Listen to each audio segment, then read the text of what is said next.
우리는 천국을 얻든지 그렇지 않든지 둘 중에 하나일 것입니다. 하나님은 우리를 우러러 보시는 분이 아닙니다. 하나님은 사람의 옷이나 직업 때문에 사람을 구원하시지도 아니합니다. 하나님은 우리와 같은 죄 많은 사역자들을 우리에게 보내서 서로 만나게 하셨고 그들을 통해서 복음을 듣게 하시는 분이십니다. 그들이 전하는 복음은 사도들이 전했던 복음과 동일한 복음입니다. 물론 어떤 거짓 전도자들은 사람의 고한물을 전하기도 합니다. 그러나 그들을 심판하는 건 역시 우리에게 맡긴 것은 아닙니다. 하나님은 설교자들을 통해서 우리가 얼마나 죽음을 잊고 살고 있는지, 하나님에 대해서 얼마나 실증을 내고 있는지, 얼마나 영원한 것을 가볍게 여기고 있는지에 대해서 말씀해 주십니다. 또 입술로는 믿는다 하면서 삶으로는 얼마나 그리스도를 부인한지도 말씀해 주시고, 자기 영혼의 문제에 대해서 얼마나 소홀히 여기고 사는지에 대해서도 또 얼마나 세상적이고 얼마나 탐욕적인지요 경고해 주시고 계십니다. 그런데 어떤 이들은 그 말씀을 듣고 돌이키지만은 또 어떤 이들은 그 말씀을 듣고도 자신의 어리석은 행동에 대해서 가슴을 쥐어뜯지 않습니다. 심지어 세상적인 관심사와 꾀락에 빠져 있는데도 불구하고 나는 경건하고 하나님을 추구하고 있다라고 생각하고 있습니다. 하나님은 우리를 버리기 위해서가 아니라 얻기 위해서 설교자들을 하나님의 나팔 소리로 삼아서 죄의 비참함을 우리에게 들려주고 있습니다. 그러나 그렇게 오랫동안 수많은 설교자들이 우리에게 주의 말씀을 전했으나 소용이 없는 것처럼 보입니다. 우리는 주의 말씀을 하나님의 말씀으로 듣지 않고도 있습니다. 어떤 사람은 설교자가 말 실수를 했다는 이유 때문에 또 그들의 지식이 있어서 조금 부족하는 이유 때문에 정죄를 하고 꼬투리를 찾아 비방하며 또한 그들을 떠나 다른 곳으로 찾아다니고 있습니다. 설교자들은 우리가 생생하게 듣게 하기 위해서 심각하게 가슴을 찌르는 단어들을 선택하려고 애를 쓰고 있습니다. 그러나 그들은 아무런 효과를 느끼지 못합니다. 예배에는 많은 사람들이 참여하나 하나님을 만나는 사람이 거의 없는 것처럼 보입니다. 왕궁에 수많은 사람들이 거하고 있으나 왕을 만나는 것은 거의 없는 듯이 말입니다. 듣는 이들은 아무런 반응이 없이 무감각했으며 오히려 이를 갈면서 마음을 더 강팍하게 합니다. 설교자들이 그들을 깨울 수만 있다면 무엇이든 하고자 했을 것입니다. 가장 달콤한 말이 그들의 영혼을 깨울 수만 있다면 그렇게 했을 것입니다. 가장 두려운 말이 효력이 있다면 겁을 주어서라도 그들을 깨우려 했을 것입니다. 우리를 지나쳐간 수많은 설교자들이 때를 얻든지 못 얻든지 영혼에 대해서 항상 힘썼으며 범사에 오래 참았고 가르침으로 경계했고 권면했습니다.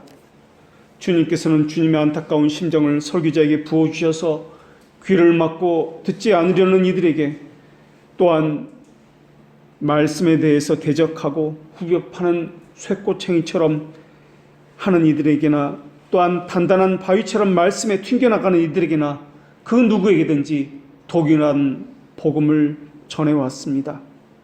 그들은 들어줄 사람이 한 명도 없어도 복음을 전해왔습니다.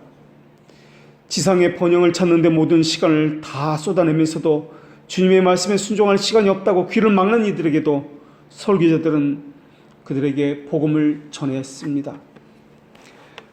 하나님이 설교자를 부르심은 부정케 하심이 아니요 거룩하게 하심이건만 그들은 설교자들에게 트집 잡는 것과 미워하는 것과 자신이 선별해서 들어야 할 것과 버릴 것을 가려내면서 그들은 들어왔습니다. 그들은 성경만을 믿는다는 핑계를 대면서 성경을 가르치는 선생들에게 반기를 들었고 자기 잣대로 판단했고 기만적이고 망연된 변명들을 늘어놓았습니다. 그들의 관심사는 빛과 뜨거움이라 이야기했지만은 실상 그들의 삶은 차가움과 어둠뿐이었습니다. 죽음은 신속히 우리를 찾아오고 있으며 또한 우리를 데려가려고 준비하고 있습니다. 그러나 그들은 여전히 잠을 자고 있습니다. 지금 이 순간도 죽음은 잠을 자지 아니하고 찾아오기를 그렇게 신속히 우리를 향해서 다가오건만, 지체하는 법이 없건만 그들은 아직도 머뭇거리고 있습니다. 아직은 때가 아니라고 주저하고 있습니다. 심판은 지체하는 법이 없건만 그들은 여전히 때가 아니라고 말을 하고 있습니다. 회심한 사람과 회심하지 않은 사람에게는 큰 차이가 있습니다. 간절함에 있어서, 열렬함에 있어서 다릅니다. 또 회심한 사람에게는 가장 가까웠던 사람이 버림받았다는 크나큰 고통이 있습니다. 바울은 복음을 전하다가 루스드라에서 돌을 맞아 거의 죽을 뻔하였습니다. 에베소에서는 공개적으로 비방을 받았고 예루살렘에서 죽음의 공격을 받았고 5번이나 매를 맞았습니다. 이 정도로 핍박을 받았다면 우리 같으면은 이 정도면 되었다, 하나님께서 알아주실 거야 라고 하면서 복음 전하기를 그만두었을 것입니다.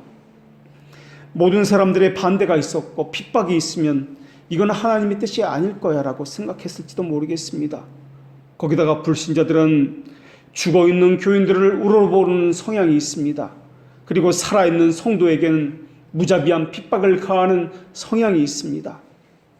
그렇기 때문에 더더욱 힘들고 고통스럽고 또한 핍박을 받기 때문에 그만두어야 한다라고 생각했을 것입니다. 그런데 바울은 이러한 신체적인 고통을 받는 것 외에도 마음의 고통을 이렇게 고백했습니다. 이외의 일은 고사하고 날마다 아직도 내 속에 눌리는 일이 있으니 곧 모든 교회를 위하여 염려하는 것이라. 누가 약하면 내가 약하지 아니하며 누가 실족하게 되면 내가 애타지 아니하더냐 라고 이야기했습니다. 육체적인 고통을 이 정도 받으면 우리 같으면 이를 갈고 다시는 이런 일을 하지 않겠다, 다시는 그 인간 보지도 않겠다라고 이야기했을 것입니다. 바울에게는 저들에게 당했던 극심한 고통의 기억이 아직도 남아있을지도 모르겠습니다. 아직도 그 상처가 아물지 않았는지도 모르겠습니다. 모르긴 몰라도 흉터가 그대로 있을 것입니다. 그러나 바울의 마음속에는 자신이 당했던 그 고통보다 더 큰 고통이 있었다라고 이야기합니다. 그것은 교회를 염려하는 고통, 복음을 듣지 않는 자들에게 그들을 향한 근심과 안타까움이었던 이런 고통들이 있었습니다. 한국 교회를 걱정하는 것이 자신이 당하는 고통보다 더 컸습니다. 믿지 않는 자기 가족을 위해서 염려하는 것이 가족에게 핍박을 받는 기업보다 더 컸다라는 것입니다.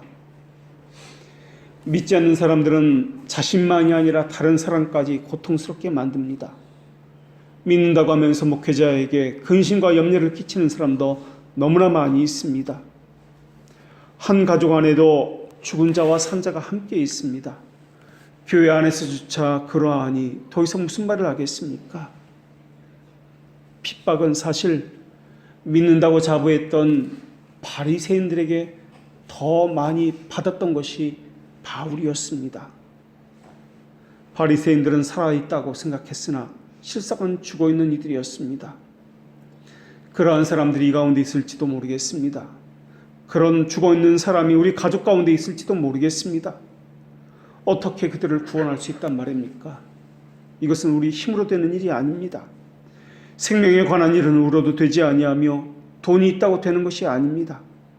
하나님의 창조하신 목적에 따라서 살지 못하고 속사람이 죽어있는데도 그것에 대해서 전혀 관심이 없는 사람들에 대해서 우리는 어떻게 알 수 있단 말입니까? 어떤 사람은 그냥 방치합니다. 그것이 그냥 사는 것이라 이야기합니다. 그렇다면 하나님은 왜 인간을 지으시고 그 안에 생기를 불어 넣으신 것입니까? 왜 하나님은 다른 동물과 다르게 사람을 지으신 것입니까?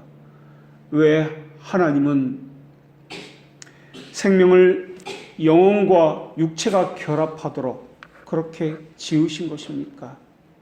왜 하나님은 사람을 지을 때 흙으로만 짓지 아니하시고 그 안에 생기를 불어 넣으신 것입니까? 영혼이 죽었다면 성경에서는 그것을 죽었다라고 이야기하며 심령의 어둠이라고도 이야기합니다. 타락함으로 인해서 사람은 죽을 수밖에 없는 존재가 되었습니다. 육신적 연약함과 비참한 말에 살다가 결국은 무덤으로 내려갈 수밖에 없다는 것입니다. 이것에는 예외가 없습니다. 본성적으로 이 문제를 해결할 길이 없습니다. 아덴의 학자들은 죽은 자들의 부활을 조롱했습니다. 사두개인도 부활을 부정했습니다. 사망의 올무에 결박된 채 살아가는 그 사람들은 이것을 해결하지 않는 한 그들에겐 생명은 존재하지 않습니다.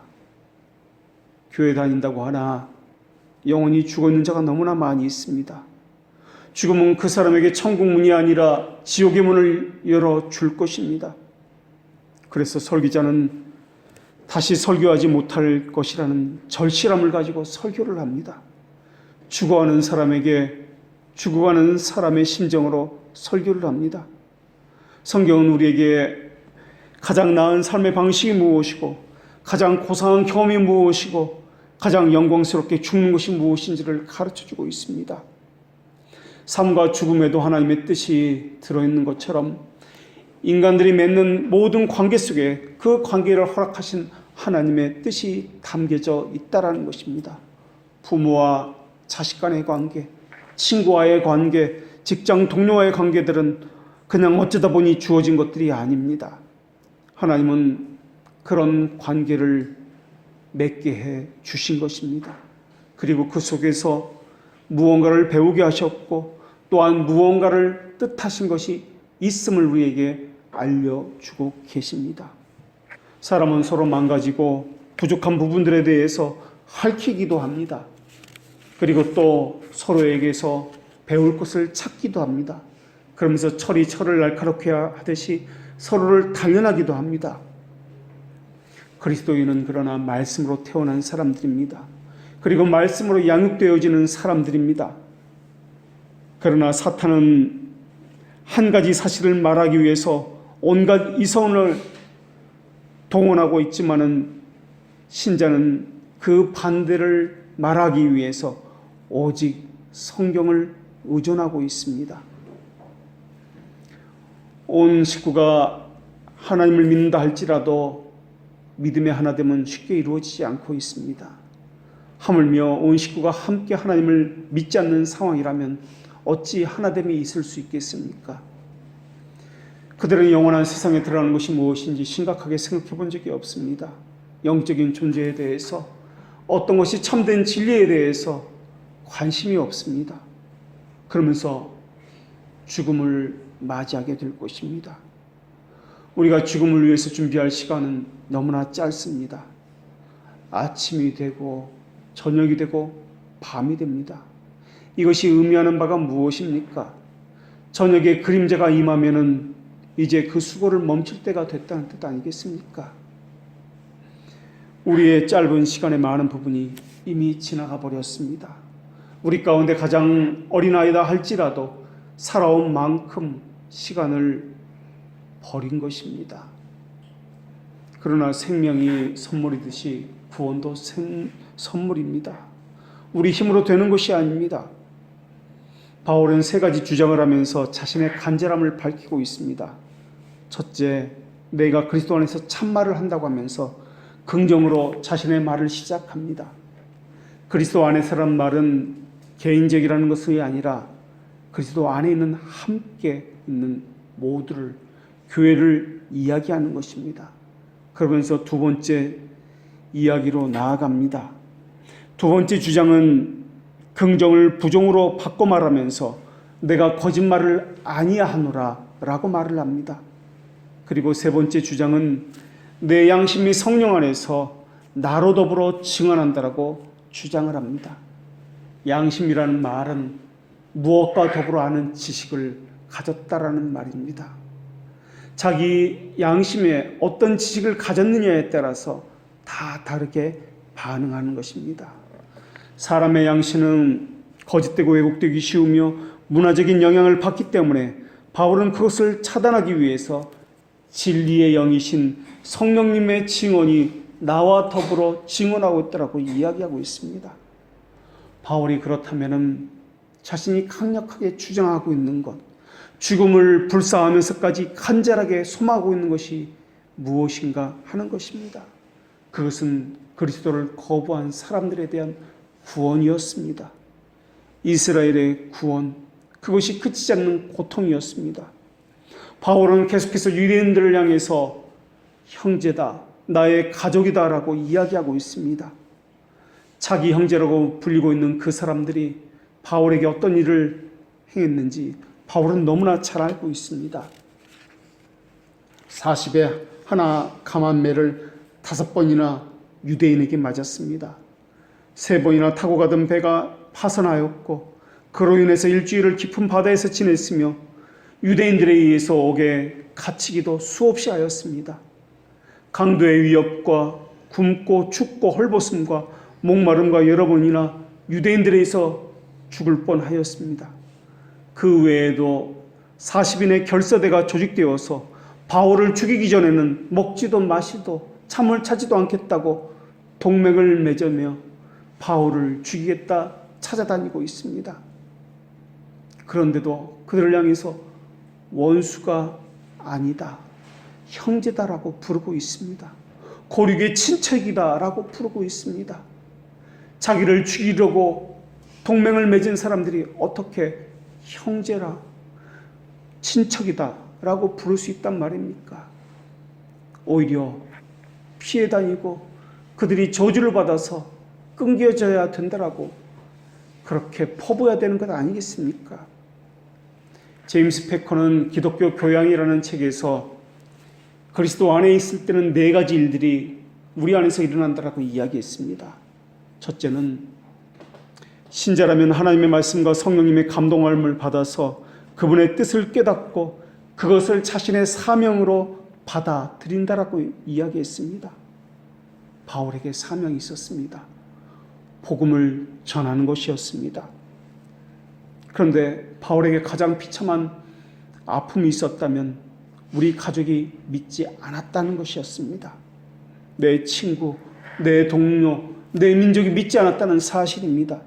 정확히 말하면 그들은 믿는 자들이었습니다.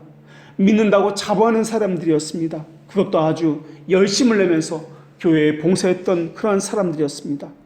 그런데 바울은 그러한 사람들을 향해서, 바리새인들을 향해서 믿는 사람이 아니다 라고 이야기하고 있습니다. 믿지 않는 그들에게 바울은 거듭해서 이야기합니다. 저주를 받아 그리스도에게 끊어질지라도 원하는 바로다. 그리스도 안에 있을 때 우리 안에 일어나는 두 번째 현상은 우리는 예수님에게 가서 주님의 도우심이 없으면 저는 제 사명을 조금 더 감당할 수가 없습니다. 저 혼자 내버려 두시면 저는 아무런 능력이 없습니다라고 자신의 부족함과 연약함과 비참함을 고백한다는 것입니다. 그리고 이 고백에 있어서 절대 주권은 하나님에게 있다는 고백입니다. 바울은 모든 부르심이 하나님의 은혜에 달렸다는 것을 누구보다도 잘 알고 있습니다. 그런데도 불구하고 끊임없이 기도하고 끊임없이 복음을 전하고 있습니다. 복음을 한번 전하고 나서 손을 터는 것이 아니라 이렇게 된 것은 그들이 믿지 않는 것은 제가 부족해서 그렇습니다. 아파하고 고통스러워하고 있다는 것입니다. 모든 것이 다 자신의 잘못인 양 그들의 죄를 자신이 대신 회개하고 있다라는 것입니다. 세 번째, 그리스도 안에 있는 신자는 도움을 구하는 자신의 기도가 응답받을 것이라고 믿으면서 소망을 버리지 않는다는 것입니다. 바리새인인 유대인, 그들은 성경에 대해서 해박한 지식을 가지고 있습니다. 무엇에 대해서 한마디 하면 10마디를 할 정도로 많은 말을 할 것입니다. 전통과 관습을 말하면서 고집을 부릴 것이며 절대 바뀌지 않는 고집과 무지를 쏟아낼 것입니다. 물에 젖은 나무가 불에 타게 될 때 연기가 많이 나듯이 그들은 수많은 변명과 핑계거리를 댈 것입니다. 그 사람들은 오히려 바울이 잘못 믿고 있다고 말할지도 모르겠습니다. 하나님은 네가 생각하는 것처럼 그런 하나님이 아니라 라고 이야기했을지도 모르겠습니다. 그리고 지금 세상을 봐라. 세상이 지금 어떤 세상인데 라고 말할지도 모르겠습니다. 어떻게 그렇게 믿을 수 있냐면서 바르게 믿으라고 오히려 바울을 윽박지를지도 모르겠습니다. 세상 권위로 누리려고 했을지도 모르고 인간관계로 누리려고 했을지도 모르겠습니다. 물질과 권세로 바울이 잘못된 이단 세상을 가졌다고 누리려 했을지도 모르겠습니다. 그러나 신자는 어떤 것이 진리인지 어떤 것이 좁은 길인지 너무나도 잘 알고 있습니다. 그리고 자기가 가진 믿음이 성경에 기록된 말씀과 비교함을 늘 잊지 않고 있습니다. 그래서 성경을 통해서 주시는 그 말씀이 내가 가진 믿음이 하나님의 말씀이라는 확신도 가지고 있습니다. 오히려 무지한 자들은 듣지 않으려 합니다. 그리고 무지한 자들은 고집을 부리면서 성경을 통해서 듣지 않습니다. 사도 바울은 그러한 자들을 향해서 가슴이 터질 때도 아파하고 있습니다. 그러면서 소망을 잃지 않습니다. 왜냐하면 사랑 안에는 항상 소망이 담겨 있기 때문에 그렇습니다. 언제 일지 모르지만은 하나님께서 그들을 돌이키게 하실 것이다 라고 하면서 기도의 끈을 놓지 않습니다. 넷째로 그리스도 안에 있는 이들은 자신의 사명을 감당할 때 그 일들을 돌아보면서 감사하게 됩니다. 자신에게 비록 실수와 부족함이 있다 할지라도 말입니다. 하나님이 하시는 모든 일은 우리의 모든 영혼을 완벽하게 하고 가장 충만하게 하며 향상시키며 또한 우리를 자라게 하는 모든 은혜의 목적이며 종착역이기 때문에 그렇습니다. 지금 하고 있는 일은 어쩔 수 없어서 하고 있는 일이 아닙니다. 지금 하고 있는 일 자체가 우리가 해야 할 일이며 전도이기 때문에 그렇습니다. 바울에게 있어서 바울이 하는 일은 전도였으며 그의 사명이었으며 삶 자체였습니다. 그래서 무엇을 하든지 말이나 일이나 다 주 예수 그리스도의 이름으로 하고 그를 힘입어 하나님 아버지께 감사하라 라고 권면하고 있습니다. 그리스도 안에 살 때 이러한 일들이 우리 안에서 반복적으로 나타나는 것입니다. 그래서 단순합니다. 그래서 다른 것을 보지 않습니다. 단순함은 신실함의 다른 측면이기 때문에 그렇습니다. 그래서 그들은 상황을 보는 사람들이 아니라 단순하게 하나님만 바라보면서 하나님의 약속과 그 말씀만을 바라보면서 그리스도의 푯대를 향해서 좌로나 우로나 치우치지 않냐고 달려갈 뿐입니다. 하나님의 나라는 수에 다소에 있지 아니하기 때문에 성령의 임재와 영생의 진리와 영원한 하나님의 택하심에 있기 때문에 그러합니다. 그래서 신자는 신자의 특징이 있는데 신자의 특징은 촛불처럼 자신을 태워서 주의를 밝히는 특징이 있다는 것을 삶으로 실현해 내는 사람들입니다. 하나님은 친히 자신의 자녀를 낳으시는 분입니다. 말씀으로 낳으시고 또한 삶에서 십자가를 지게 하심으로 하나님의 자녀임을 또한 빚어 가시는 분이십니다. 그래서 사역이라는 말에는 빈둥거리는 태도를 거부한다는 뜻이 있습니다.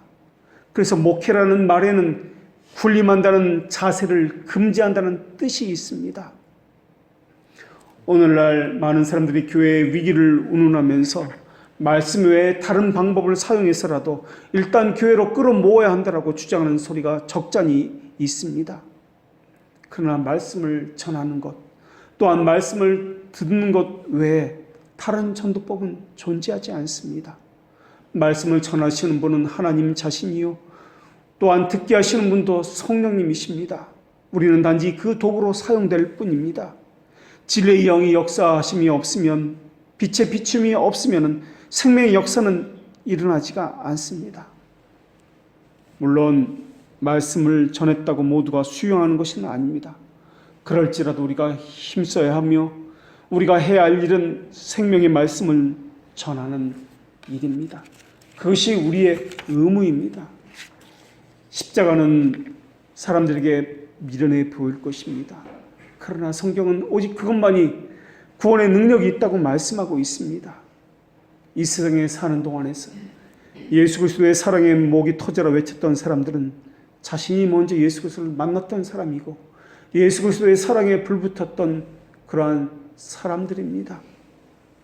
질그릇같이 연약한 사람들이었으나 그 질그릇에 성령의 불이 달궈져서 던져도 깨어지지 않는 강한 그릇이 된 것입니다. 사도 바울이 가지고 있던 설교의 능력은 아주 위대했습니다. 수많은 사람들의 가슴에 십자가를 심어주었고 선교의 현장에서 죽었던 사람들이 살아났던 놀라운 역사들도 이적들도 많이 있었습니다. 그렇게 뛰어났던 사도가 이렇게 안타까워서 자기는 끊어져도 좋으니 자신의 가족을 구원해달라고 그렇게 하소연하고 있습니다. 생각해 보십시오. 사도 바울은 최고의 촉망받는 종교 지도자였고 로마 시민권을 가졌던 사람이었습니다. 최고의 학문을 가졌던 사람이었습니다. 그런 사람이 왜 친구를 다 잃어야 했습니까? 왜 고륙 지친이로부터 내침을 당해 외로움 가운데 있어야 했습니까? 왜 사람들로부터 멸시를 받아야 했으며 왜 사람들에게 죽임을 당하겠다고 그렇게 핍박을 받아야 했습니까? 왜 노예처럼 옥에 갇혀 살아야 했습니까? 바로 복음 때문에 그렇습니다. 그래서 내가 이 일을 위해서 매임을 당했다고 고백했던 것입니다. 또 왜 그래야 했습니까? 그리스도의 사랑을 먼저 받았기 때문에 먼저 받은 사람으로서 빚진 자의 심정을 가졌기 때문에 그렇습니다. 그 사랑이 사도 바울에게만 경험된 사랑이었습니까? 그 은혜가 초대교회 성도들에게만 주어진 은혜였습니까? 그 은혜는 우리도 받은 것 아닙니까? 그 복음은 우리도 동일하게 들은 것 아닙니까? 우리 역시 그들처럼 동일한 증인 아닙니까? 우리의 임무는 영혼을 구원하는 일 아닙니까? 무엇 때문에 우리로 하여금 예수 그리스도를 만나게 하셨으며 성령으로 거듭나고 또한 주의 백성으로 불러주셨는지를 생각해 보십시오. 주님의 사랑을 전하기 위해서였다는 것을 우리가 너무나 잘 알고 있지 않습니까? 신자에게 주어진 양자의 영은 특별히 하나님의 사랑을 받은 영입니다. 우리에게 하나님의 영이 없었다면 우리는 허영을 사랑했을 것입니다. 육신의 친구들과 쾌락을 사랑했을 것입니다. 세속적인 것, 이러한 것들을 더 사랑했을 것입니다. 그러나 하나님의 영이 우리에게 부어졌을 때 이런 것들을 파괴시키기 위해서 주어진 것 아니겠습니까? 성령이 우리의 심정을 새롭게 한 것은 우리 심정의 불을 지피기 위해서, 그래서 그리스도께 향하도록 하기 위해서 불이 지펴진 것 아니겠습니까? 때를 얻든지 못 얻든지 복음을 전하십시오. 한 사람을 위해서 여러분의 가진 모든 시간을 내십시오. 한 사람을 위해서 찾아가서 복음을 전하십시오. 그 한 사람 때문에 어쩌면 여러분이 이 땅에 존재하는지도 모르겠습니다. 만약에 그리스도의 영이 우리 안에 있다면 우리 안에서 세상의 허영은 죽을 것입니다. 그리고 거룩하신 하나님을 향해 그 열렬한 마음에는 깨어 있을 것입니다. 성령 안에 거하는 것은 그분의 불붙는 사랑 안에 거하는 것입니다. 혹시 우리의 나태함으로 영혼의 게으름과 실증으로 하나님을 대적하는 마음이 그 은혜의 불을 대적하고 끄고 있지는 않는지 살펴보십시오. 오늘 본문의 로마 시대의 그리스도인들은 집단 여론 이런 것은 없었습니다. 우리에게 있는 예배당 건물 같은 것이 있었던 것도 아닙니다. 재산이 있었던 것도 아닙니다. 기독교라는 우월적인 문화가 있었던 것도 아닙니다. 오히려 유대교나 헬라 문화에 밀렸으며 기독교인의 문화라는 것은 아예 있지도 않았습니다. 사람들이 가장 선호했던 종교가 기독교도 아니었습니다. 그리스도인들에게 보장된 권리, 이런 것은 없었습니다. 헌법에 보장된 종교적 자유 이런 것 전혀 없었습니다. 기독교인의 문화적 동질성을 유지시키는 대중 매체, 복음을 전도할 수 있는 좋은 수단, 도구 이런 것 전혀 없었습니다. 오히려 이방 문화가 난무했고 이방 신들에게 제사를 드리지 않으면 사회에서 살 수 없었던 그런 사람들이었습니다. 세속적인 철학자도 많았으며 금욕주의와 쾌락주의가 혼재했던 그런 시대였습니다. 심지어 기독교 내에서도 영주의가 난무했고 거짓된 복음과 왜곡된 복음마저 다른 복음이 난무해 있었습니다. 객관적 진리는 무시되었고 영주주의와 같은 주관적인 경험과 내재적인 체험이 강하게 등장했던 시기였습니다. 그러나 초대교회 신자들을 보십시오. 그들이 어떤 일이 했습니까? 다양한 문화의 시대이기 때문에 그들에 맞는 그러한 다른 복음을, 그들의 입맛에 맞는 다른 사상을 들고 나온 것이 아니었다라는 것입니다. 그들은 실제 있었던 사건을 철저하게 객관적이고 역사적인 그것을 전하였습니다. 그런데 그들이 전했던 내용들은 사람들에게 거부감을 주었습니다. 그래서 그들은 죽음까지도 불사해야 했던 것입니다. 목숨의 위협까지도 그들은 받아야 했던 것입니다. 사람은 하나님을 두려워할 때 악에서 떠날 수 있지만은 사람이 사람을 두려워할 때 악과 손을 잡을 수밖에 없는 것입니다. 그 당시 사람들이 전했던 메시지는 역사적인 사실이었고 누구나 아는 객관적인 사실이었지만은 너무나 충격적인 사실이었습니다. 왜냐하면 그리스도인의 삶 자체가 충격적인 메시지였기 때문에 그렇습니다. 그들의 삶 자체가 전에는 한 번도 보지 못했던, 들어보지도 못했던 메시지였기 때문에 그렇습니다. 신자들은 오히려 그리스도를 위해서 고난을 받을 때 기쁨이 생기는 이들입니다. 사도들도 그리스도의 이름 때문에 당하는 치욕을 얼마나 가치 있게 여겼는지 모릅니다. 악인들이 기뻐하는 모습이나 그리스도인들이 세상 것을 가지 못했기 때문에 슬퍼하는 모습은 똑같이 꼴불견입니다. 사명을 감당하는 것, 이것보다 신자에게 더 큰 기쁨이 없다는 것을 그들은 잘 알고 있습니다. 사도 바울은 이교도의 중심지였던 에베소에서 하루에 5시간씩 2년 동안을 복음을 전하고 가르쳤습니다. 매일매일 5시간씩 2년 동안 가르쳤다라고 하는 것은 그만큼 가르칠 것이 너무나 많았다라는 것입니다. 또 신자는 그리스도를 따르는 것 이상으로 사람을 쫓아서는 안 된다는 것을 보여주는 증거이기도 합니다.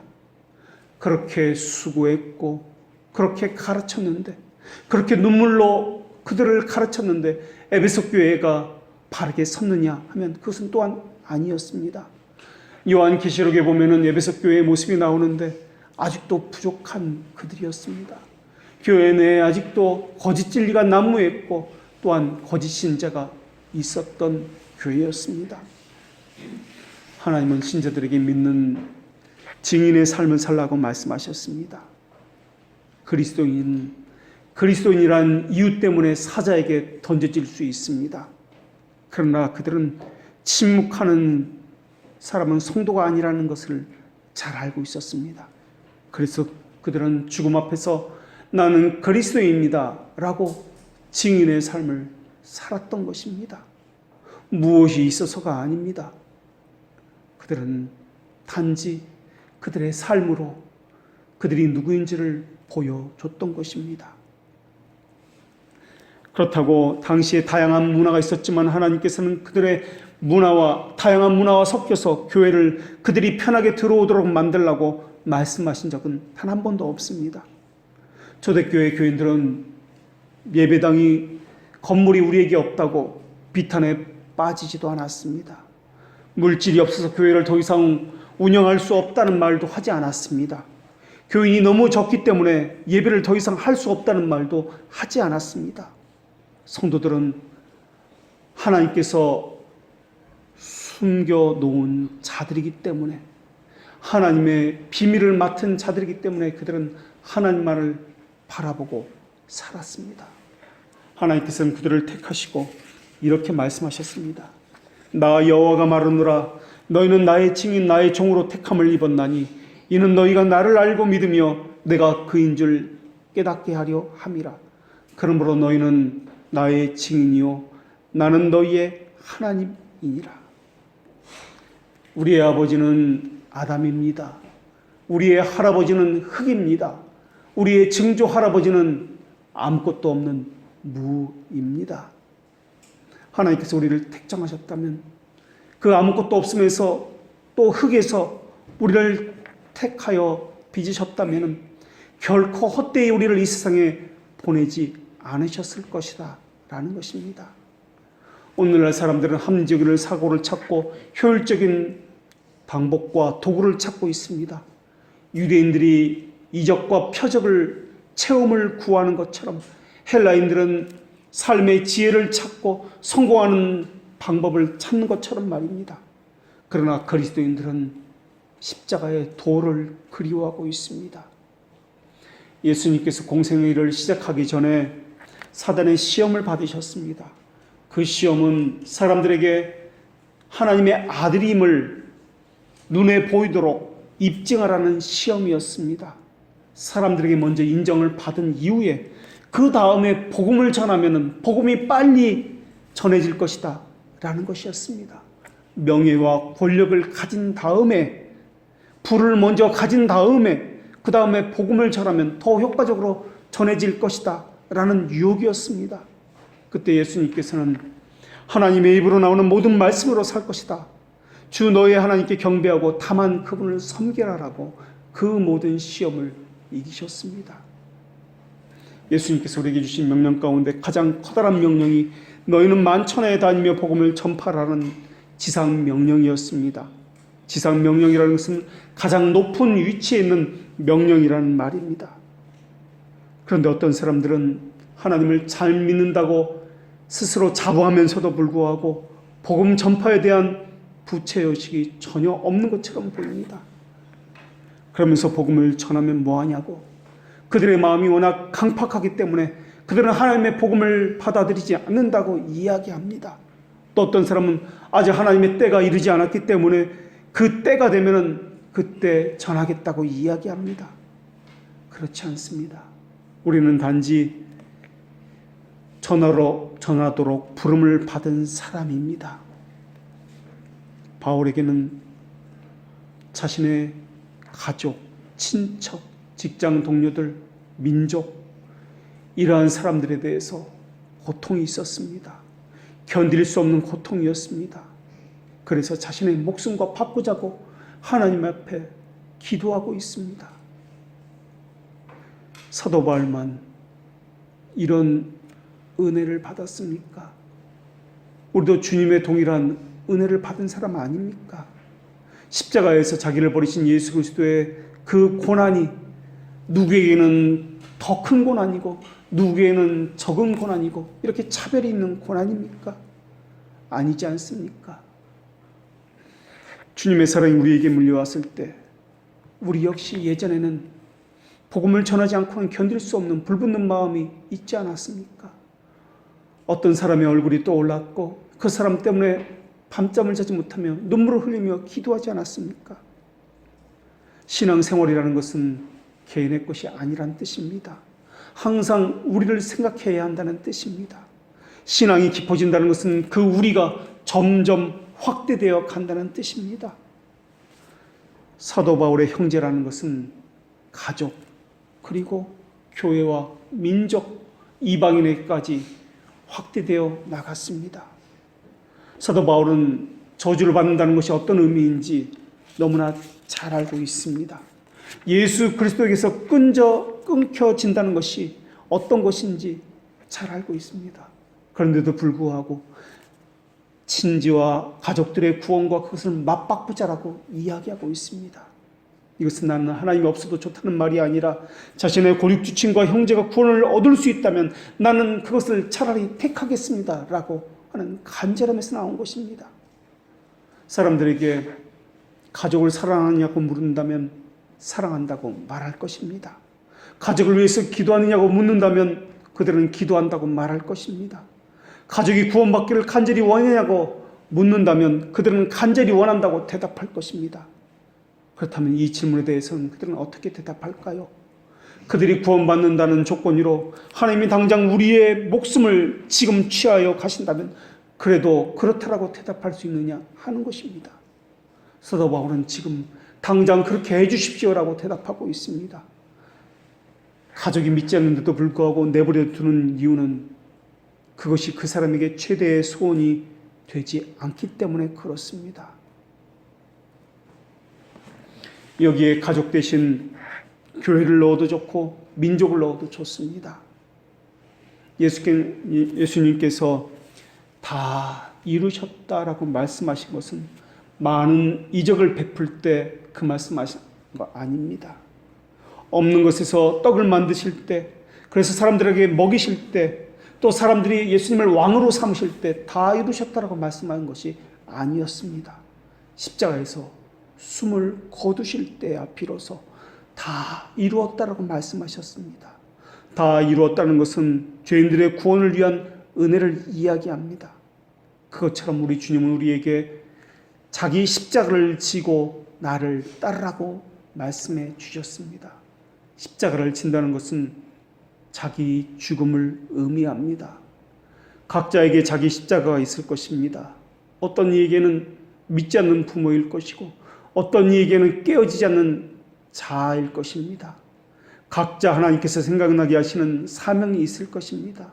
그것이 자기 가족일 수도 있고 직장의 동료일 수도 있고 한국교회일 수도 있고 신학교일 수도 있습니다. 또 어떤 것이 될 수도 있습니다. 사도행전 20장에 보면은 예루살렘으로 가려는 사도 바울에게 사람들이 거기는 절대 가지 마십시오. 거기에 가면 죽음이 기다리고 있습니다라고 간곡히 말리는 그러한 장면이 나옵니다. 그때 사도 바울이 그 사람들에게 이렇게 이야기합니다. 성령이 각 성에서 내게 증언하여 결박과 환난이 나를 기다린다 하시나 내게 달려갈 길과 주 예수께 받은 사명 곧 하나님의 은혜의 복음을 증거하는 일을 마치려 하면은 나의 생명조차 조금 더 귀한 것으로 여기지 아니하노라 라고 하면서 기꺼이 죽음을 맞이하겠다는 심정으로 예루살렘으로 가서 복음을 증거했습니다. 죽음도 가로막을 수 없는 사명이 내 안에 있기 때문에 갈 수밖에 없다라는 것입니다. 나는 그것을 위해서 부름을 받았기 때문에 가야만 한다라는 것입니다. 제임스 패커라는 사람은 부르심에 대해서 4가지 부르심을 이야기했습니다. 첫째가 자기 영혼의 구원에 대한 부르심을 첫 번째로 들었습니다. 그런 다음에 참된 교회로의 부르심을 들었고, 그런 다음에 삶에서의 부르심을 이야기하고 있고, 그 다음 사역에서의 부르심을 이야기합니다. 그러나 이것은 각자 따로가 아니라 함께 주어지는 것입니다. 그렇다면 여러분은 무엇의 부르심을 받았습니까? 삶의 정황에서는 어떤 부르심을 받았으며 교회를 섬기는 사역에서는 어떤 부르심을 받았습니까? 목숨을 걸고 완성해야 될 사명은 무엇입니까? 하나님께서 내게 맡기시는 사명은 무엇이고 그것을 위해서 어떤 일을 하고 계십니까? 오늘 일어나고 있는 가장 타락한 형태의 교회 가운데 하나의 모습이 돈을 주고 사람을 데려오는 것입니다. 교인들은 돈을 내는 것으로 만족하며 자신들의 의무를 다했다고 생각하는 것입니다. 사탄은 우리가 선한 일을 하지 못하도록 막고 있습니다. 만약에 사탄이 우리가 선한 일을 하지 못하도록 막지 못했을 때 가장 먼저 하는 일은 가진 수단을 동원해서 자신들이 한 일에 대해서 자랑하도록 충동질을 하는 것입니다. 보십시오. 우리 교회는 이렇게 큽니다. 우리가 행한 일은 이런 것들입니다. 사도 바울이 결박당할 뿐만 아니라 죽으려고 하고 있습니다. 무엇이 그렇게 만들었습니까? 두 가지 때문이라고 사람들은 이야기합니다. 하나는 영혼에 대한 불쌍히 여기는 그 마음이었고, 또 하나는 하나님의 부르심 때문이었다라고 이야기합니다. 우리는 이것을 사명이라고 이야기합니다. 영혼을 불쌍히 여기는 것과 사명은 두 가지 것이 아니라 사실은 하나입니다. 복음의 역사는 피를 밟고 지나가는 역사입니다. 영혼을 구원하는 은혜의 역사는 피를 뿌리고 고난의 길을 밟고 오늘 우리에게까지 전해온 것입니다. 수많은 사람이 피를 흘려서 우리에게 복음을 전해주었습니다. 사람이 경건해지면 경건해질수록 그 사람에게 임하는 하나님의 은혜는 더욱 커질 것이며, 은혜가 커질수록 기도해야 할 필요성도 더 커질 것입니다. 그리고 거기에는 사명도 함께 들어 있습니다. 다시 묻겠습니다. 가족의 구원을 원했다고 하지만 가족의 구원을 위해서 무엇을 하신 적이 있습니까? 그들의 구원을 위해서 무엇을 양보했으며 무엇을 희생했습니까? 저주받은 자처럼 그 사명을 위해서 무엇이 되어본 적이 있으십니까? 가슴속에 영혼을 향하는 그 구령의 뜨거운 갈망이 없다는 것은 우리가 얼마나 혼탁한 삶을 살고 있느냐 하는 것을 보여주는 증거일 것입니다. 우리도 신앙의 선배처럼 하나님의 사랑을, 하나님의 은혜를 많이 받지 않았습니까? 사도 바울에게만 이 은혜가 미친 것이 아니라 우리에게도 미친 것 아니겠습니까? 남이 못 본 하나님, 우리도 보지 않았습니까? 남이 알지 못하는 놀라운 지식을 하나님께서는 우리에게도 주시지 않았습니까? 남이 깨닫지 못한 것들 우리도 깨달았고, 남이 들지 못했던 음성 우리도 듣지 않았습니까? 우리에게 주어진 일이 무엇인가 하는 것은 하나님께로부터 들려오는 신비한 음성이 아니더라도 우리 앞에 놓여진 삶 속에서 금방 알 수가 있습니다.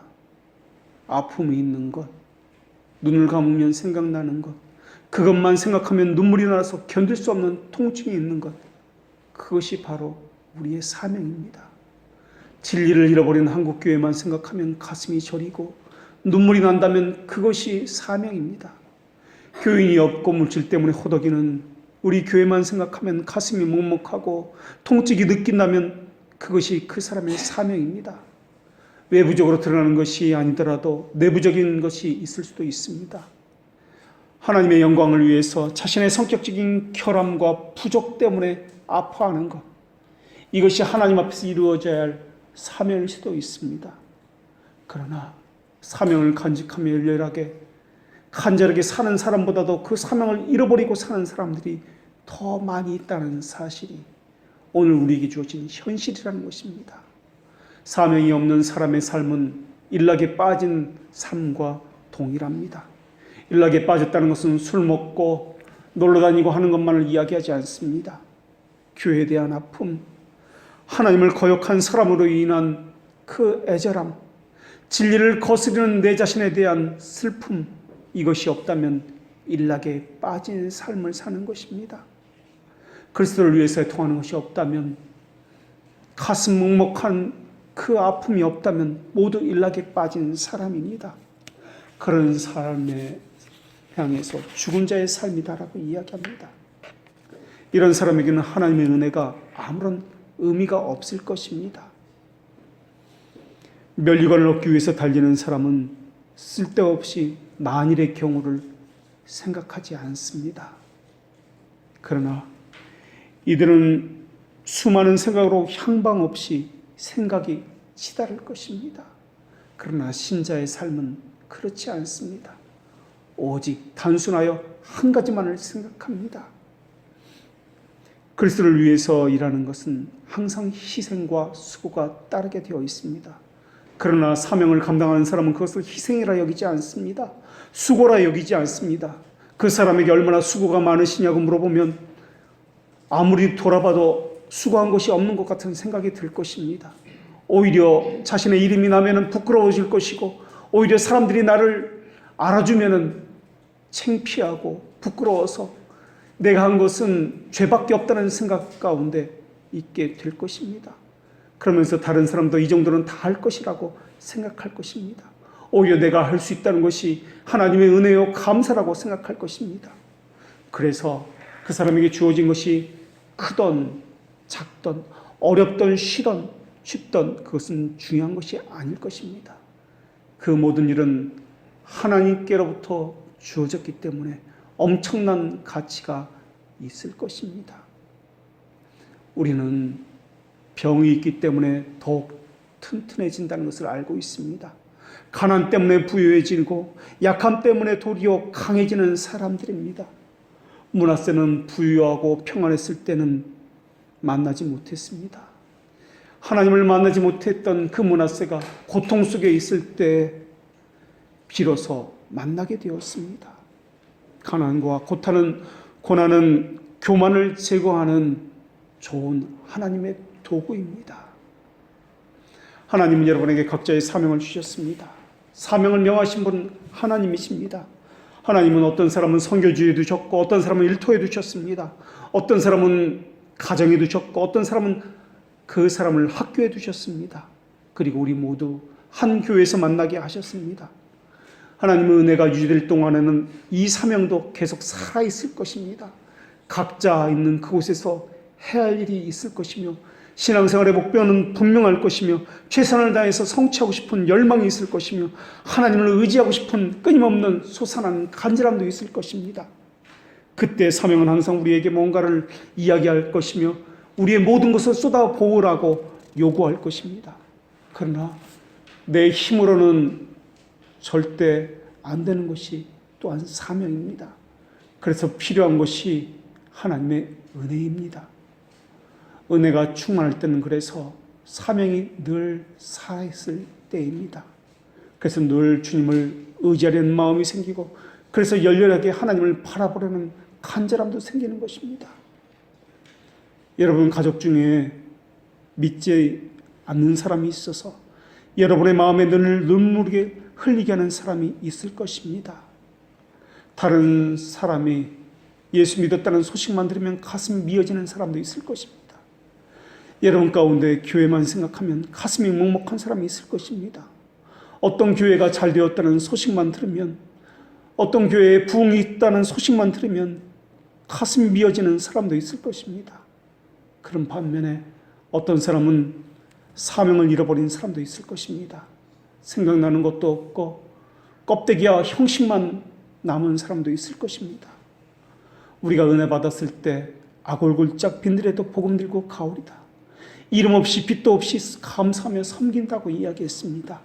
그런데 은혜가 사라지자 아골골짝 빈들에는 절대 가지 않겠다고 이야기합니다. 이 정도까지만 내가 감당하겠다고 여기까지만 내가 할 수 있다라고 이야기합니다. 그 이상은 나는 할 수 없다라고 이야기합니다. 사명을 버린 사람은 하나님이 싫다는 것도 함께 이야기하고 있는 것입니다. 그래서 모든 것을 쏟지 않습니다. 적당히 합니다. 하나님이 싫다는 것은 하나님이 베풀어 주시는 은혜, 하나님이 주시는 물질, 어려운 것을 처했을 때 하나님께서 구해 주시는 것, 이런 것을 싫다는 것이 아닙니다. 자기가 진 의무, 사명이 싫다는 것을 이야기하는 것입니다. 하나님께서 내게 무언가 주시는 것은 좋은데 내가 하나님을 위해서 드리는 것, 이것은 싫다라는 것입니다. 그래서 간절함이 없습니다.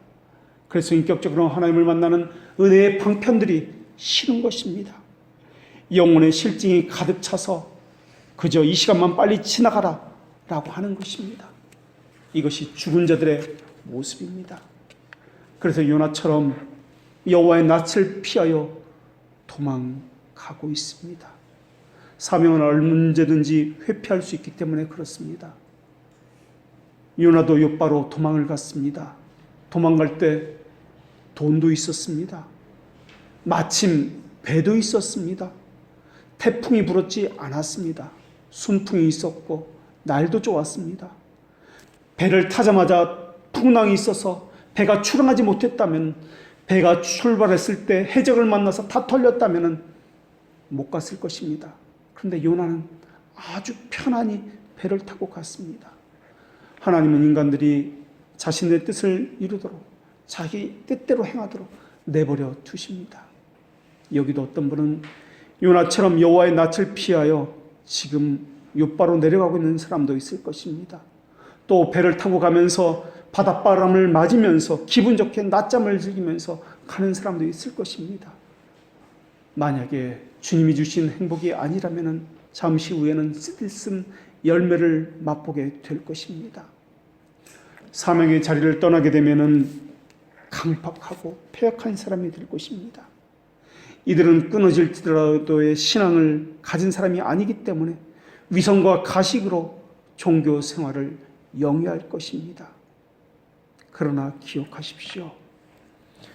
사명의 길을 저버리면 은혜에서도 멀어진다는 것입니다. 우리의 불순종은 더더욱 굳어질 것이라는 것입니다. 사명이 살아있는 사람은 하나님께서 역경을 주신다 할지라도 그 사람들의 심정 가운데 인내와 마음의 평강을 일으켜 주실 것입니다. 그래서 하나님께서 주신 인내와 평강으로 그 고난과 핍박을 이겨내게 하실 것이며 그 상황과 현상 그거보다도 더 깊은 곳에 더 큰 하나님의 사명이 있다는 것을 알고 그 사명을 가지고 그 모든 것을 헤쳐나가게 될 것입니다. 역경과 핍박보다 더한 것은 사명입니다. 그 사명에 대한 마음입니다. 그것을 감당하지 않고는 견딜 수 없는 불붙는 마음입니다. 실패한다 할지라도 이미 복음 안에는 용서가 들어있다는 것을 기억하십시오. 은혜는 약속을 낳고 섭리는 열렬한 순종을 낳습니다. 사명을 다시 불러일으키는 분도 하나님이십니다. 기억하십시오. 그리스도를 얻는 자는 모든 것을 잃어버린 자가 아니요 아무것도 잃어버리지 않은 자입니다. 기도하겠습니다.